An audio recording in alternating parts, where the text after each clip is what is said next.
Hello hello सभी जनों को। अब हम पढ़ने वाले हैं धातुओं की अभिक्रिया, यानी कि मेटल्स या फिर धातु जो भी रिएक्शन करते हैं, किस किस चीजों के साथ में रिएक्शन करते हैं, अभिक्रिया करते हैं या फिर प्रतिक्रिया करते हैं, हम इन सब के बारे में पढ़ेंगे। तो अभी फटाफट से आगे बढ़ते हैं, ठीक है। पानी के साथ धातुओं की अभिक्रिया। अभी पहले हम देखेंगे पानी के साथ में धातु किस तरह से अभिक्रिया करता है। पहले क्या है, पानी के साथ अभिक्रिया करके धातुएं हाइड्रोजन गैस तथा धातु ऑक्साइड उत्पन्न करती है। ठीक है, तो पानी के साथ में सबसे पहले तो हमको समझ में आ गया कि पानी के साथ में जब धातु मिलता है तो हमको एक तो देता है धातु ऑक्साइड, है ना। धातु ऑक्साइड के साथ साथ हमको देता है हाइड्रोजन गैस।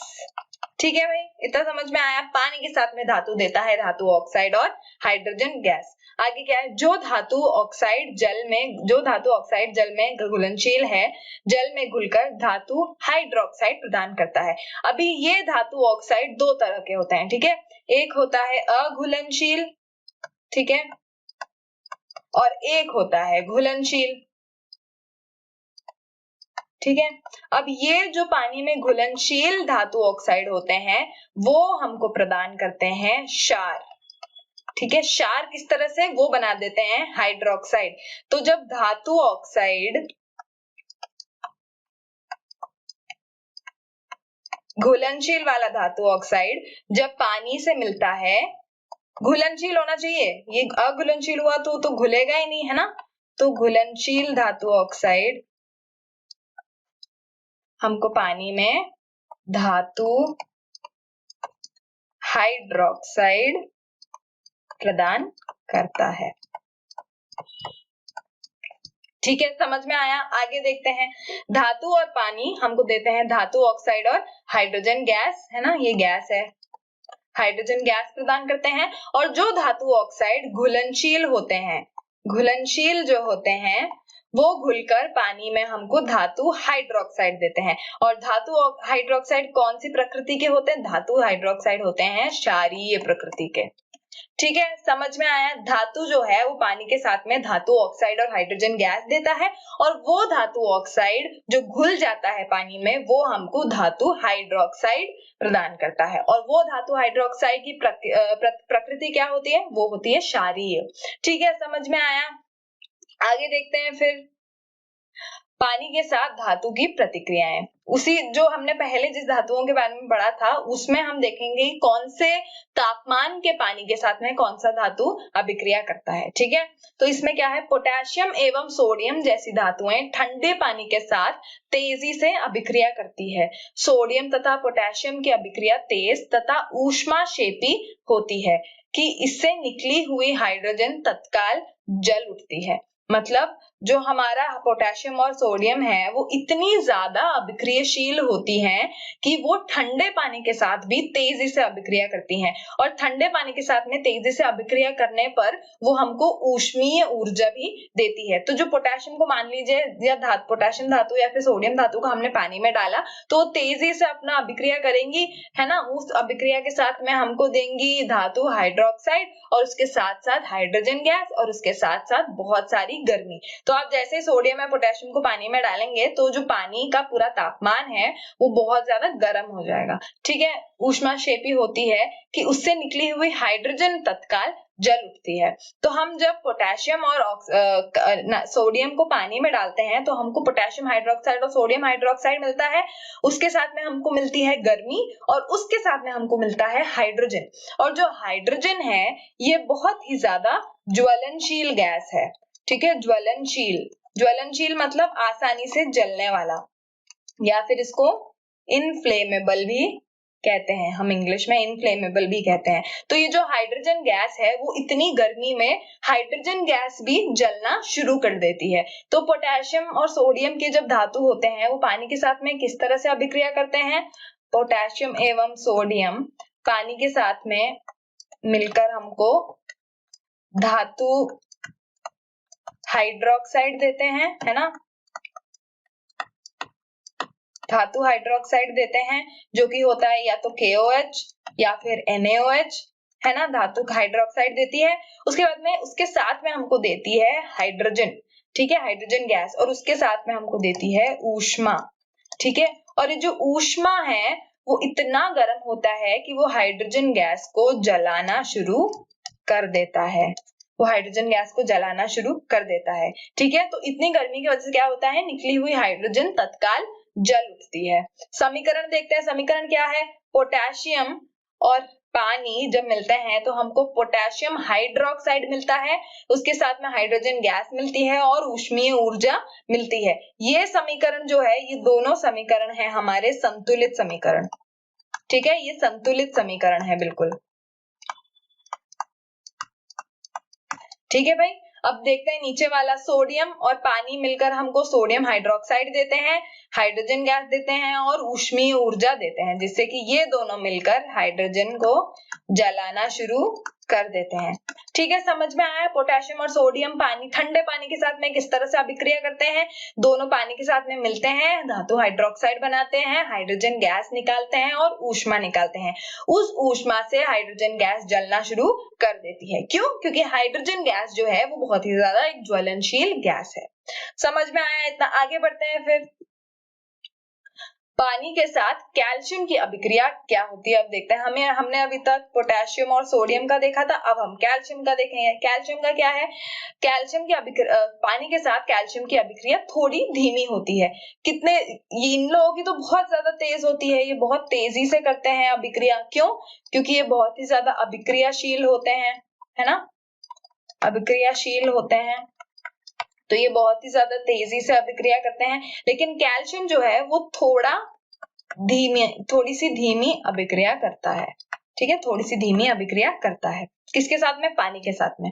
आगे देखते हैं, यहाँ उत्सर्जित ऊष्मा हाइड्रोजन के प्रज्वलित होने के लिए पर्याप्त नहीं होती है, क्योंकि उपरोक्त अभिक्रिया में उत्पन्न हाइड्रोजन गैस के बुलबुले कैल्शियम धातु की सतह पर चिपक जाते हैं, अतः कैल्शियम तैरना प्रारंभ कर देता है। तो हमने पिछले में देखा था, पिछले अभिक्रिया में, कि सोडियम और पोटेशियम से जो ऊष्मा निकलती है वो हाइड्रोजन गैस को जलाना शुरू कर देती है, लेकिन कैल्शियम में इतनी ऊष्मा नहीं निकलती कि वो हाइड्रोजन गैस को जला पाए, ठीक है, तो हाइड्रोजन गैस को नहीं जलाती। तो ये हाइड्रोजन गैस क्या करती है, वो जाकर कैल्शियम की सतह पर चिपकने लग जाती है, ठीक है, कैल्शियम की सतह पर छोटे छोटे बुलबुलों की तरह, ये मान लीजिए कैल्शियम की सतह है तो उसके ऊपर छोटे छोटे ऐसे बुलबुलों की तरह चिपकने लग जाती है, और जब ज्यादा ही हाइड्रोजन गैस इसकी सतह पर चिपकने लग जाती है तो ये पानी पर तैरने लग जाता है, ठीक है, समझ में आया। तो क्या होता है, कैल्शियम पानी के साथ में मिलता है, कैल्शियम हाइड्रोक्साइड और हाइड्रोजन गैस देता है, लेकिन हाइड्रोजन गैस जलती नहीं है ना, तो ये कैल्शियम की सतह पर जाकर इकट्ठी हो जाती है या फिर चिपक जाती है, और उससे कैल्शियम जो है वो तैरना शुरू कर देता है, ठीक है, कैल्शियम तैरना शुरू कर देता है, क्यों, क्योंकि उसके ऊपर हाइड्रोजन के छोटे छोटे बुलबुले आकर चिपक जाते हैं उसकी सतह पर, ठीक है। तो हमने अब समीकरण देखते हैं क्या है, कैल्शियम और पानी मिलकर हमको देते हैं कैल्शियम हाइड्रोक्साइड और हाइड्रोजन, ठीक है, और ये हाइड्रोजन कैल्शियम की सतह पर चिपकती है। समझ आया, इतना समझ में आया। आगे देखते हैं, कैल्शियम भी समझ में आ गया। अब क्या है, एल्यूमिनियम, आयरन तथा जिंक जैसी धातुएं ना तो ठंडे जल के साथ में अभिक्रिया करती है ना ही गर्म जल के साथ में, लेकिन वो किसके साथ में अभिक्रिया करती है, भाप के साथ में। भाप भी पानी ही है ना, भाप बहुत ज्यादा गर्म पानी होता है, तो ये क्या है, ठंडे जल के साथ में भी अभिक्रिया नहीं करते और गर्म जल के साथ भी अभिक्रिया नहीं करते। कौन से, एल्यूमिनियम, आयरन और जिंक, ठीक है, ये तीनों जो है वो ठंडे के साथ में भी नहीं करते, गर्म के साथ में भी नहीं करते, लेकिन किसके साथ में करते हैं, भाप के साथ में। भाप के साथ में एल्यूमिनियम, आयरन और जिंक अपनी अभिक्रिया करते हैं, ठीक है, और भाप के साथ में वही अभिक्रिया कर देंगे हमको धातु हाइड्रोक्साइड और हाइड्रोजन गैस, ठीक है। आगे देखते हैं, लेड, कॉपर, सिल्वर तथा गोल्ड जैसी धातुएं जल के साथ बिल्कुल भी अभिक्रिया नहीं करती। तो हमने पहले देखा था सोडियम और पोटेशियम, जो कि ठंडे पानी के साथ में कर लेते हैं, है ना, जो कि ठंडे पानी के साथ में भी अभिक्रिया कर लेती है ना, ठंडे पानी के साथ। फिर हमने देखा कैल्शियम वो भी ठंडे पानी के साथ में कर लेता है, लेकिन धीमे करता है, ठीक है। फिर हमने देखा एल्यूमिनियम, आयरन और जिंक, जो कि ना ही ठंडे पानी के साथ में करता है ना ही गर्म पानी के साथ में करता है। वो किसके साथ में करता है? वो करता है भाप के साथ में, ठीक है। फिर हमारे पास में आया लेड, कॉपर, सिल्वर और गोल्ड, ठीक है। और ये चारों बिल्कुल भी अभिक्रिया नहीं करते पानी के साथ में, ठीक है। समझ में आया? सोडियम और पोटेशियम ठंडे पानी के साथ में तेजी से करते हैं, कैल्शियम ठंडे पानी के साथ में धीमे से करता है, एल्यूमिनियम, जिंक और आयरन भाप के साथ में करते हैं, और लेड, कॉपर, सिल्वर और गोल्ड बिल्कुल भी अभिक्रिया नहीं करते हैं पानी के साथ में, ठीक है। समझ में आ गया पानी के साथ में धातुओं की प्रतिक्रिया किस तरह से अलग अलग होती है, विभिन्न होती है। पोटेशियम और सोडियम के साथ में बहुत तेजी से होती है और जलने लग जाता है हाइड्रोजन गैस। कैल्शियम के साथ में थोड़ी धीमी सी होती है और कैल्शियम की सतह पर हाइड्रोजन गैस चिपककर कैल्शियम को ऊपर तैरना शुरू कर देता है। एल्यूमिनियम, आयरन और जिंक जो है वो भाप के साथ में करता है, और लेड, कॉपर, सिल्वर और गोल्ड बिल्कुल भी अभिक्रिया नहीं करता पानी के साथ, ठीक है। समझ में आया? आगे बढ़ते हैं फिर। अब हमने अभी तक पानी का पढ़ा था, अब हम पढ़ेंगे अम्ल का। तो अम्ल के साथ में धातु किस तरह से प्रतिक्रिया करता है वो देखते हैं। धातुएं अम्ल के साथ अभिक्रिया करके संगत लवण तथा हाइड्रोजन गैस प्रदान करती है। तो किस तरह की अम्ल के साथ में धातु आखिर संगत लवण और हाइड्रोजन गैस देती है? जल मिश्रित अम्ल, जल मिश्रित या फिर तनु अम्ल, जिसको पानी मिलाकर पतला करा गया हो, ठीक है, डाइल्यूटेड इसको हम इंग्लिश में बोलते हैं। तो धातु और तनु अम्ल या फिर जल मिश्रित अम्ल हमको लवण और हाइड्रोजन गैस प्रदान करते हैं। इसके उदाहरण हैं जिंक जो है वो तनु हाइड्रोक्लोरिक अम्ल के साथ में मिलकर जिंक क्लोराइड, जो कि लवण हो गया यहाँ पे, उसके साथ में हाइड्रोजन गैस देता है। उसी तरह मैग्नीशियम जो है, ये दोनों धातु हो गए ना, ये दोनों धातु जल मिश्रित या फिर तनु हाइड्रोक्लोरिक अम्ल के साथ में हमको क्या देता है? लवण, MgCl2 लवण है, ठीक है, उसके साथ में हमको देता है हाइड्रोजन गैस। तो अम्ल के साथ की धातु प्रतिक्रिया समझ में आ गई। धातु के साथ में जब तनु अम्ल मिलाया जाता है, ये त है, तनु अम्ल मिलाया जाता है, तब हमको मिलता है लवण और हाइड्रोजन गैस, ठीक है। समझ में आया? आगे बढ़ते हैं फिर। जब धातुएं नाइट्रिक अम्ल के साथ अभिक्रिया करती है तब हाइड्रोजन गैस नहीं निकलती, क्योंकि HNO3 एक प्रबल ऑक्सीकारक है। तो जब हमारा धातु, अभी तक हमने किसके साथ में देखा था? तनु HCl के साथ में देखा था। यदि धातु नाइट्रिक अम्ल के साथ में अभिक्रिया करती है तो हाइड्रोजन गैस का उत्पन्न नहीं होता है। ऐसा क्यों होता है? क्योंकि जो हमारा HNO3 है, हमारा नाइट्रिक एसिड है, वो बहुत ही ज्यादा प्रबल ऑक्सीकारक है। वो क्या करता है? ऑक्सीडेशन कर देता है, ठीक है, वो अपचयन कर देता है हाइड्रोजन का, ठीक है। तो क्या देखेंगे? निकली हुई हाइड्रोजन को ऑक्सीकृत करके जल में परिवर्तित कर देता है एवं स्वयं नाइट्रोजन के किसी ऑक्साइड में अपचयित हो जाता है। तो इसमें इन्होंने क्या बोला है? जो हाइड्रोजन गैस निकलती है, तो इन्होंने पहले तो बोला तनु अम्ल के साथ में हाइड्रोजन गैस निकलता है, हाइड्रोजन गैस के साथ में लवण निकलता है। फिर इन्होंने बोला अगर हम HNO3 के साथ में प्रतिक्रिया करवाते हैं तो हाइड्रोजन गैस नहीं निकलती। क्यों नहीं निकलती? पहले तो H2 को ऑक्सीकृत कर देता है, HNO3 बहुत ही ज्यादा प्रबल ऑक्सीकारक होता है, ठीक है, पहली बात तो ये है, बहुत ही ज्यादा प्रबल ऑक्सीकारक होता है, ठीक है। तो ये क्या HNO3 क्या करता है? वो H2 को ऑक्सीकृत कर कर पानी बना देता है, H2O बना देता है ना। और खुद क्या हो जाता है? HNO3 खुद हो जाता है या तो N2O या फिर NO या फिर NO2, ठीक है, इन तीनों में अपचयित हो जाता है HNO3 और H2 को ऑक्सीकृत कर H2O बना देता है। इसीलिए हमारा हाइड्रोजन गैस नहीं जलता, ठीक है, हाइड्रोजन गैस नहीं निकलता। HCl इतना ज्यादा प्रबल ऑक्सीकारक नहीं है, इसलिए वो हाइड्रोजन गैस को उत्पन्न करता है, लेकिन HNO3 बहुत ही ज्यादा प्रबल ऑक्सीकारक है, तो वो H2 को हाइड्रोजन को ऑक्सीकृत कर कर उसको पानी में परिवर्तित कर देता है। ठीक है, समझ में आया? आगे क्या है, जैसे जैसे हम अभिक्रियशीलता श्रेणी में नीचे जाते हैं, तनु अम्लों वाले धातुओं की अभिक्रियशीलता घटती जाती है। कॉपर तनु HCl या फिर डाइल्यूट HCl के साथ अभिक्रिया नहीं करता। तो हमारे पास में एक अभिक्रियशीलता श्रेणी है जिसमें हमारा सबसे आगे होते हैं सबसे ज्यादा अभिक्रियाशील, ठीक है, उसके बाद में होते हैं कम अभिक्रियशील, उसके बाद में होते हैं सबसे कम अभिक्रियशील।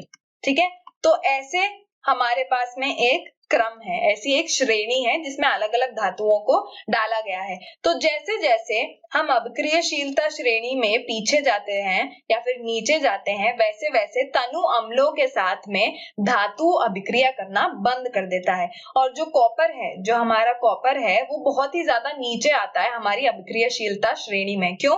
क्योंकि कॉपर कम अभिक्रियशील है, इसीलिए कॉपर जो है वो तनु HCl के साथ में कोई भी अभिक्रिया नहीं करता। क्यों? क्योंकि वो बहुत कम अभिक्रियशील है और अभिक्रियशीलता श्रेणी में नीचे है, और इस वजह से तनु अम्ल वाले धातुओं की अभिक्रियशीलता घटती जाती है। ठीक है, समझ में आया? ज्यादा अभिक्रियशील है तो तनु अम्ल के साथ में वो अभिक्रिया करेंगे, कम अभिक्रियशील है तो वो तनु अम्लों के साथ में अभिक्रिया नहीं करेंगे। और अभिक्रियशीलता श्रेणी में हम जैसे जैसे नीचे जाते हैं वैसे वैसे हमको कम अभिक्रियशील वाले धातु मिलते हैं, और इसलिए तनु अम्लों के साथ में वो अभिक्रिया नहीं करते।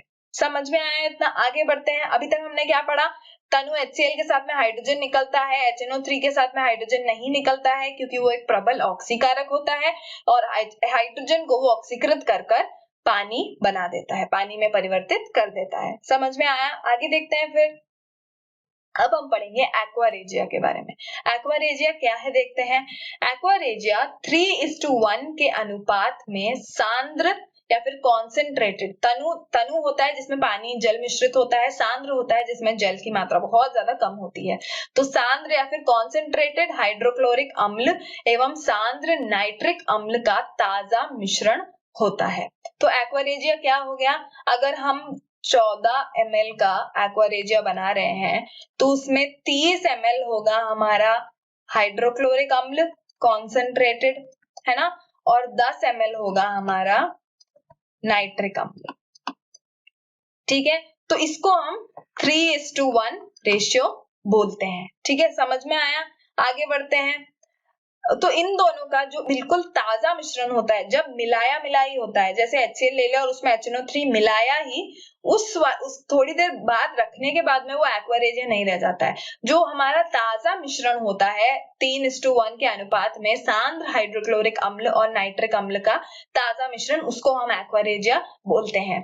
यह सोने को गला सकता है, जबकि इन दोनों में से किसी अम्ल में अकेले यह क्षमता नहीं होती। तो जो सोना है हमारा, उसको ना ही हमारा हाइड्रोक्लोरिक अम्ल अकेले में गला सकता है, ना ही नाइट्रिक अम्ल जला सकता है। इन दोनों को जब हम साथ में मिला देंगे तभी वो सोने को गला सकता है।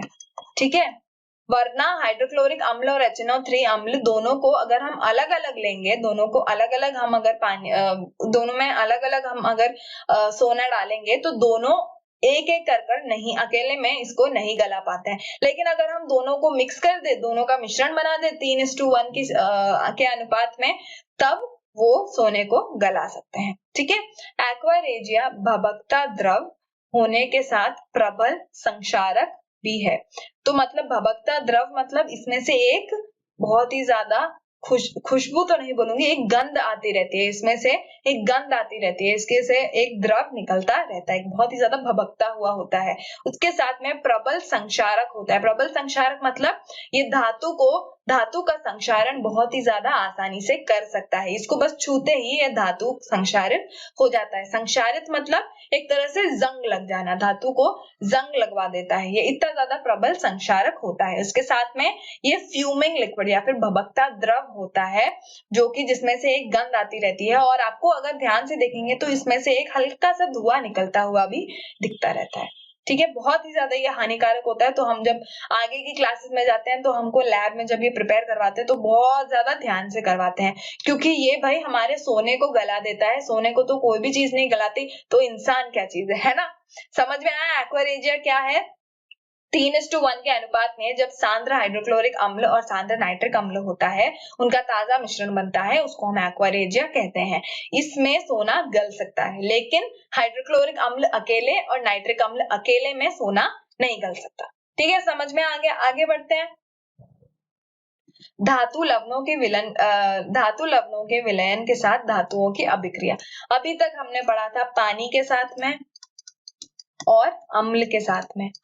ठीक है, अब हम पढ़ेंगे धातु लवणों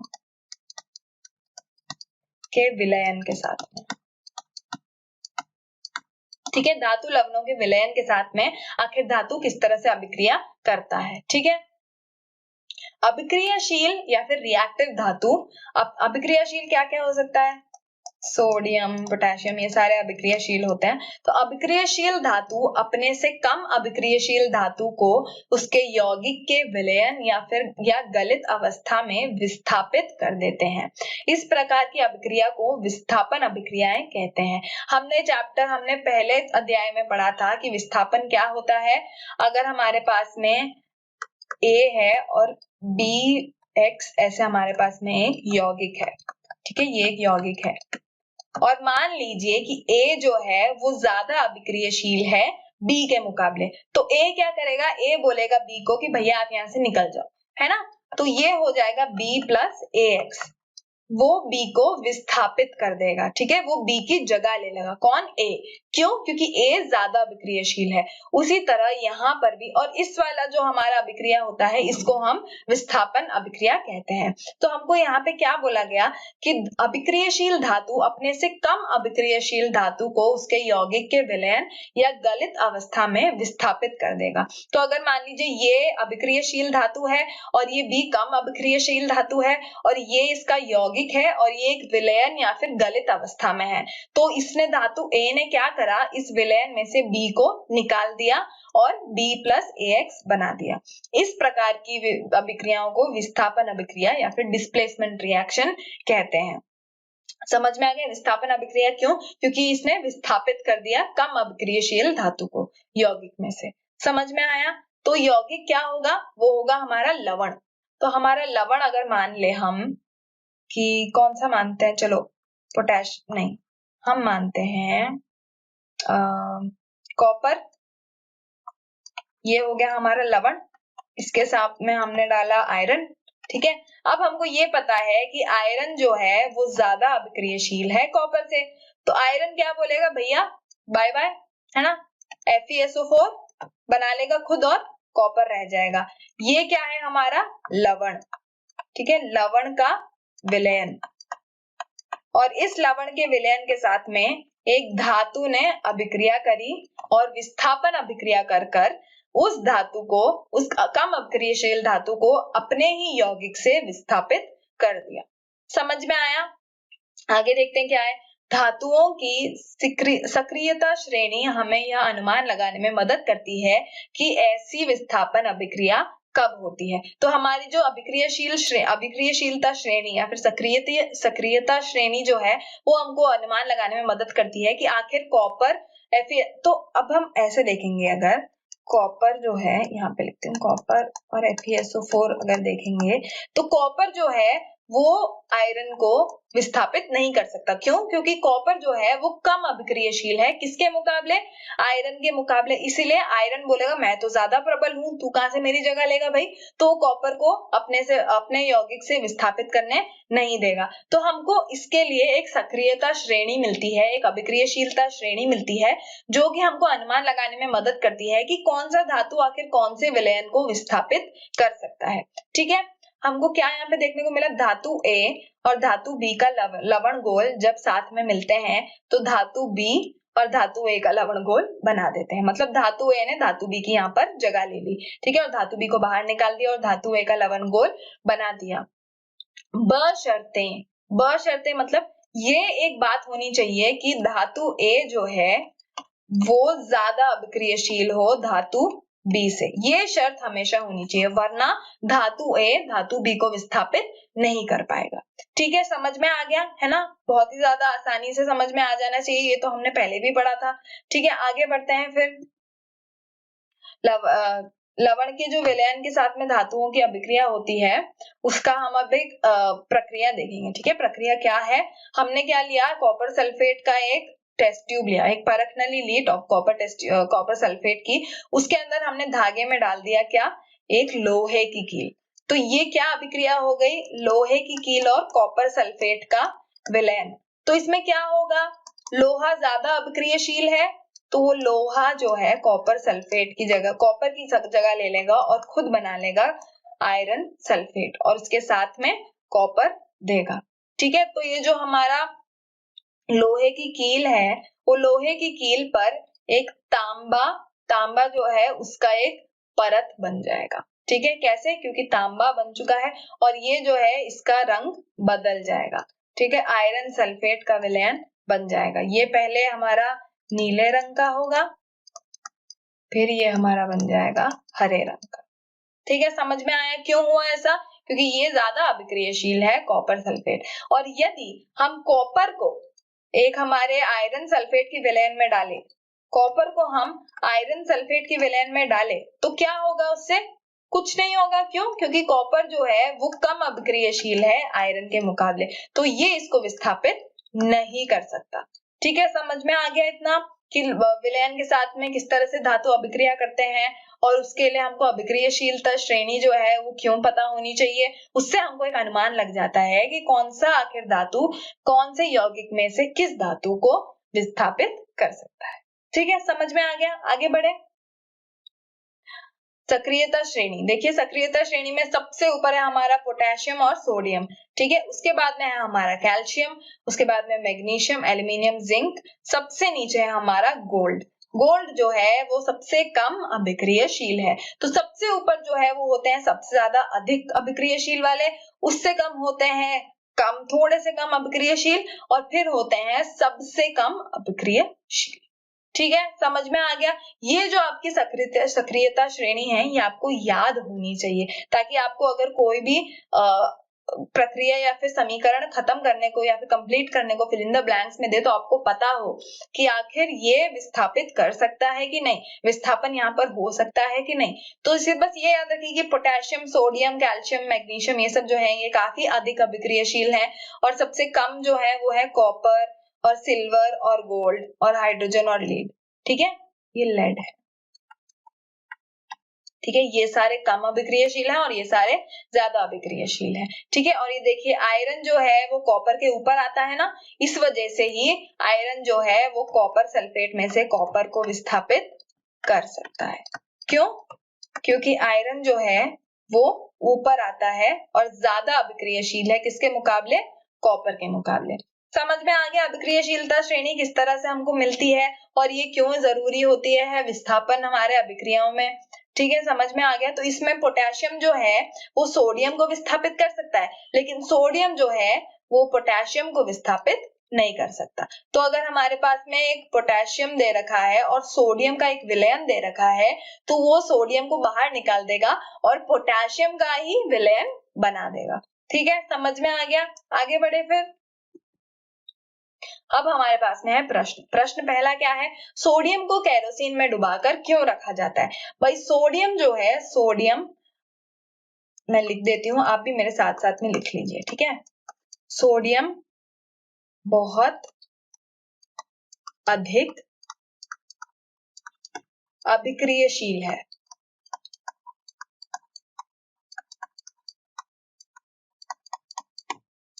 अभिक्रियशील है। ठीक है, इस वजह से वह खुले में ऑक्सीजन के साथ अभिक्रिया कर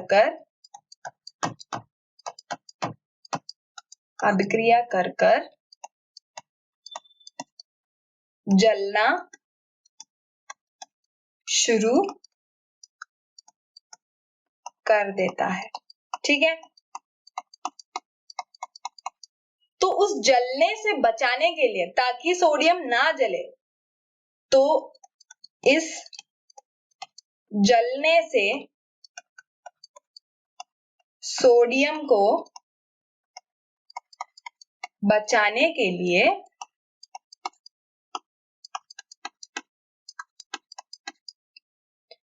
उसे केरोसिन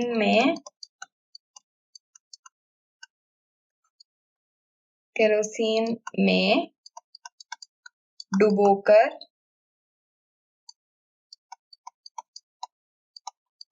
रखा जाता है। ठीक है, समझ में आया? तो सोडियम जो है बहुत ही ज्यादा अभिक्रियाशील है, तो इस वजह से वो खुले में ऑक्सीजन के साथ में अभिक्रिया कर कर खुद ही जलना शुरू कर देता है। और इस जलने को रोकने के लिए, सोडियम को जलने से बचाने के लिए हमको उसको केरोसिन में डुबोकर रखना पड़ता है, क्योंकि वो केरोसिन में ऐसी कोई अभिक्रिया नहीं कर सकता। जब वो खुले में होता है तो उसके आसपास जो ऑक्सीजन मंडराती है उसको वो पकड़ लेता है और उसके साथ में अभिक्रिया कर कर जलना शुरू कर देता है। इसको जलने से बचाने के लिए इसको हम रखते हैं केरोसिन के अंदर डुबाकर। ठीक है, समझ में आ गया पहला प्रश्न। दूसरा प्रश्न देखते हैं। इन अभिक्रियाओं के लिए समीकरण लिखिए। तो हमको कौन सी, इन अभिक्रियाओं के लिए एक एक समीकरण लिखना है। पहली अभिक्रिया क्या है? पहली है भाप के साथ में आयरन। तो भाप तो हमारा पानी ही हो गया। ठीक है, तो आयरन जो है वो पानी के साथ में क्या देगा? हमने पढ़ा था धातु जो है वो पानी के साथ में आखिर क्या देता है? वो हमको देता है धातु ऑक्साइड। ठीक है, उसके साथ में हमको मिलेगा हाइड्रोजन। ठीक है, और इसको संतुलित नहीं करना, इसको संतुलित करने के लिए हम क्या करेंगे? इसको 3H2O बना देंगे। ठीक है, समझ में आ गया इतना? ये हमने संतुलित कैसे करा और ये हमको हमको धातु ऑक्साइड किस तरह से मिला? जब भी धातु किसी भी पानी के साथ में रिएक्शन या फिर अभिक्रिया करता है, सारे धातु नहीं, कुछ धातु, अभिक्रियाशील धातु जब भी पानी के साथ में अभिक्रिया करते हैं तो हमको धातु ऑक्साइड और हाइड्रोजन गैस देते हैं। ठीक है, समझ में आ गया? और आयरन जो है वो भाप के साथ में अभिक्रिया करता है। वो ना ही ठंडे पानी के साथ में अभिक्रिया, ठंडे पानी के साथ में भी नहीं करता और गर्म पानी के साथ में भी नहीं करता, वो सिर्फ भाप के साथ में करता है। और भाप के साथ में मिलकर वो ऐसे आयरन ऑक्साइड और हाइड्रोजन गैस देता है। ठीक है, तो समीकरण पहले का समझ में आ गया। भाप के साथ में आयरन क्या है? दूसरा क्या है? जल के साथ में कैल्शियम तथा पोटेशियम। तो पोटेशियम, सोडियम और कैल्शियम जो है ये ठंडे पानी के साथ ही हमको अभिक्रिया दे देते हैं। ठीक है, तो देखते हैं कि जल के साथ में कैल्शियम तथा पोटेशियम आखिर क्या देता है हमको?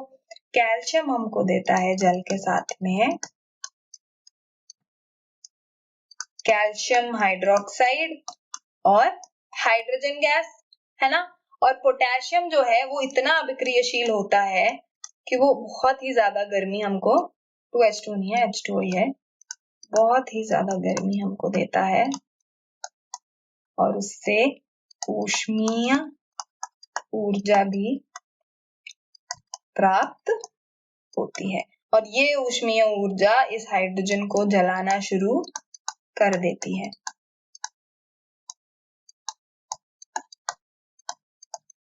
ठीक है भाई, समझ में आ गया? इसको भी हम संतुलित कर देते हैं।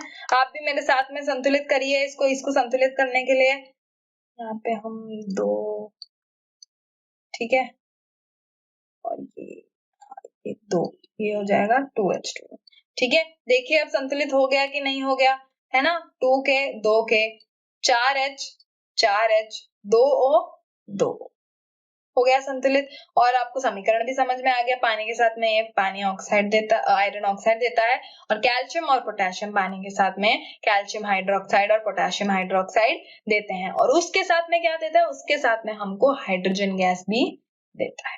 समझ में आ गया इतना, है ना? आगे बढ़ते हैं फिर। प्रश्न 2 भी समझ में आ गया, बस आपको समीकरण याद रखना है।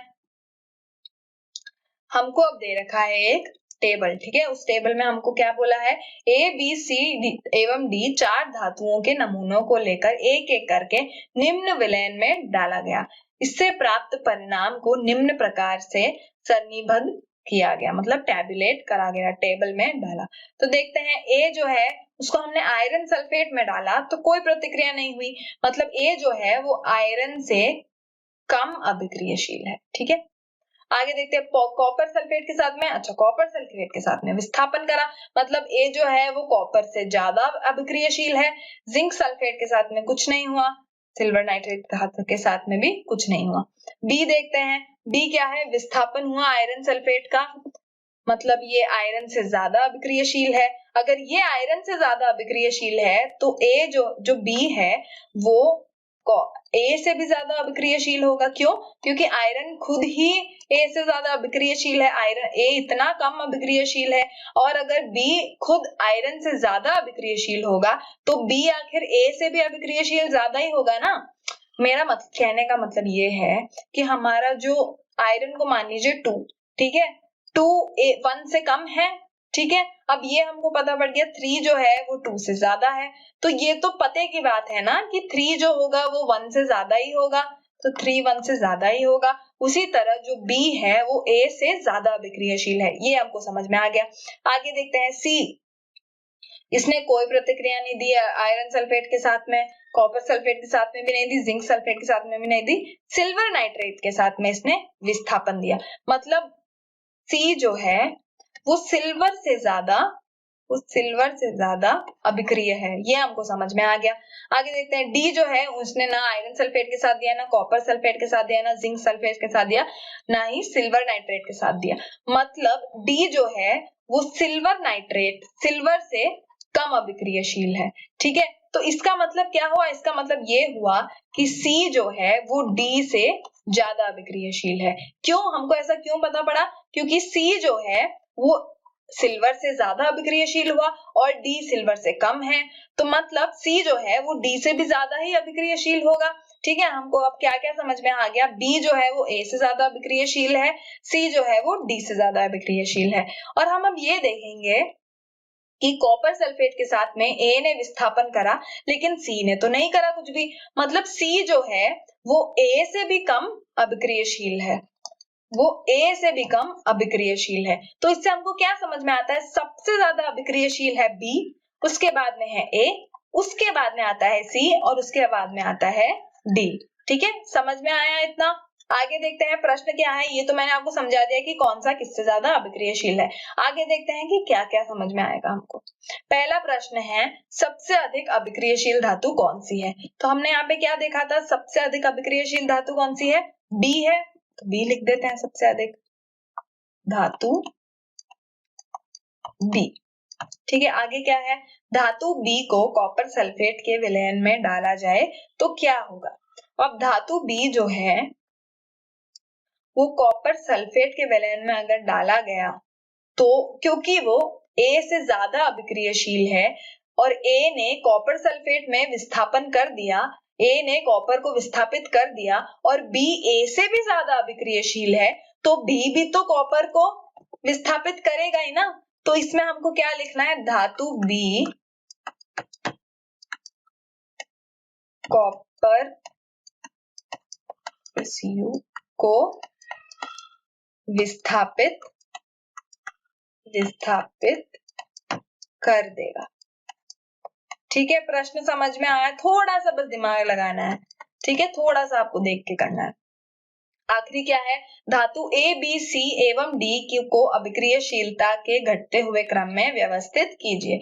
हमने तो ये पहले ही कर दिया है ना, पहले ही कर दिया। हमारा क्या है, बी ए सी डी, तो बस सबसे ज्यादा इन्होंने क्या बोला, घटते हुए क्रम में, तो सबसे कम तो हमारा डी है। ठीक है, उसके आगे आता है सी, अरे उल्टा लिख दिया, सबसे आगे आता है बी, उसके बाद में आता है ए, उसके बाद में आता है सी, उसके बाद में आता है डी। ठीक है, समझ में आया। तो अभिक्रियशीलता तो हमको समझ में आया, अभिक्रियशीलता का क्रम, और ये कैसे क्रम में है, ये है घटते हुए क्रम में। तो जैसे जैसे आप इस अभिक्रियशीलता के हमने जो व्यवस्था करी है उसमें आगे बढ़ेंगे वैसे वैसे धातु की अभिक्रियशीलता कम होती जाएगी, तो इसलिए अभिक्रियशीलता जो है वो घटते हुए क्रम में व्यवस्थित की गई है। आपको समझ में आ गया, हमने टेबल को देख के किस तरह से करा। हम देखते हैं कि अगर धातु A जो है वो कॉपर से अधिक क्रियाशील है, तो धातु B जो होगा वो भी कॉपर से अधिक क्रियाशील ही होगा। क्यों? क्योंकि धातु B खुद धातु A से अधिक अभिक्रियाशील है। इसलिए हमको समझ में आया यहाँ पे कि धातु B जो है वो कॉपर सल्फेट के विलयन में कॉपर को विस्थापित कर देगा। समझ आ गया? आगे बढ़े, फिर प्रश्न 3 भी समझ में आ गया। तो प्रश्न 4, अभिक्रियाशील धातु को तनु हाइड्रोक्लोरिक अम्ल में डाला जाता है तो कौन सी गैस निकलती है? अभी अभिक्रियाशील धातु जो है, अभिक्रियाशील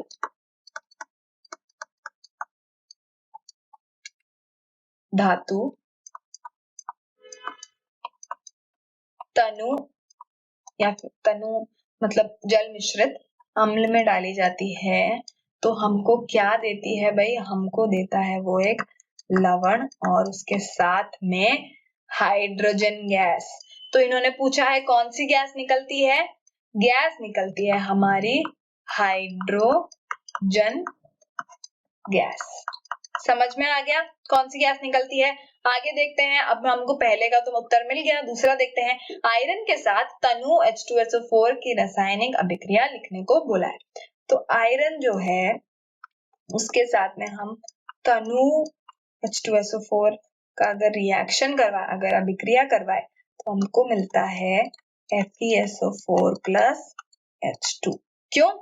लवण, पहले तो हमको लवण मिलेगा, ठीक है, FeSO4, उसके साथ में हाइड्रोजन गैस। अभिक्रियाशील धातु होती है हमारा आयरन, है ना, कॉपर से भी अभिक्रियाशील होती है, जिंक से भी अभिक्रियाशील होती है ना। तो अभिक्रियाशील धातु को जब हमने तनु अम्ल के साथ में मिलाया तो हमको लवण और उसके साथ साथ हाइड्रोजन गैस मिली। ठीक है, समझ में आ गया ये रिएक्शन, ये रासायनिक अभिक्रिया भी समझ में आ गई। आगे बढ़ते हैं। रासायनिक अभिक्रिया आप मेरे साथ साथ में लिख रहे होंगे, मैं उम्मीद करती हूँ। आगे बढ़ते हैं फिर प्रश्न 5, जिंक को आयरन 2 सल्फेट के विलयन में डालने से क्या होता है? इसकी रासायनिक अभिक्रिया लिखिए। जिंक क्या होगा हमारा? जिंक, ठीक है, इसके साथ में इन्होंने बोला है इसको FeSO4 में डालना है करके। अभी फटाफट से हम क्या करेंगे, हम देखेंगे अभिक्रियाशीलता श्रेणी पीछे जाके, ठीक है, और देखेंगे कि जिंक क्या आयरन से ज्यादा अभिक्रियाशील है? क्या जिंक सही में आयरन को विस्थापित कर सकता है? तो देखते हैं। जिंक जो है वो आयरन से ज्यादा अभिक्रियाशील है। देखिए, जिंक ऊपर है और आयरन नीचे है और ये घटते हुए क्रम में व्यवस्थित है, तो जिंक जो है वो ज्यादा अभिक्रियाशील है किसके मुकाबले? आयरन के मुकाबले। तो अगर हम जिंक को आयरन सल्फेट के विलयन में डालेंगे तो वो बहुत ही आसानी से विस्थापन कर देगा। ठीक है, विस्थापन किसका करेगा? आयरन का विस्थापन करेगा।